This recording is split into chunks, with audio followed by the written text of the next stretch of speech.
So it looks like the Olins had a little disaster in the middle of the night that we were unaware of. I suspect there might have been a drip from this shark bite, which I bought the parts to replace. I have not confirmed the drip yet, other than water that was sprayed everywhere drying off. So there might have been a drip. Came down onto this light source that I probably used to install that PEX.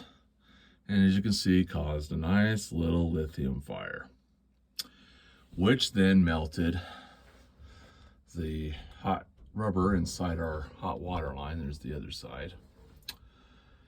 And caused a leak when the rubber finally gave out, which put out the fire. And as you can see, we have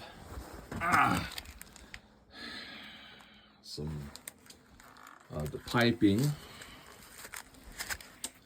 kind of burnt. So I'll try to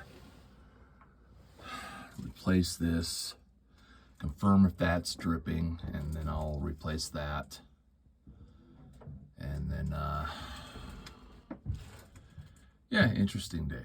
So thank you.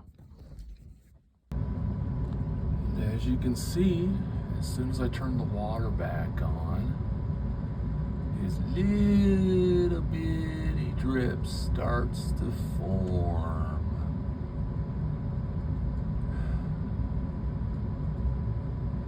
Let's make sure it's not running down from somewhere else. I don't see anything.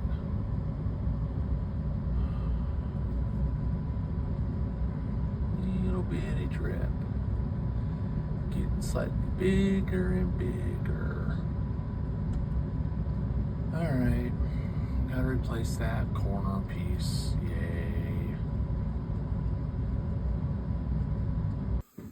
Part 3 had a bit of epiphany here, so instead of just a big jointy PEX line and shark bite, whatever, I just went ahead and grabbed the water heater hose. But the only male to female one was in this style, so that helps the bladder out, and hopefully we should have no more drippy leaks that were maybe causing that bit of rust right there. And I won't make sure I don't have any lithium type battery items around water. So cool. Back.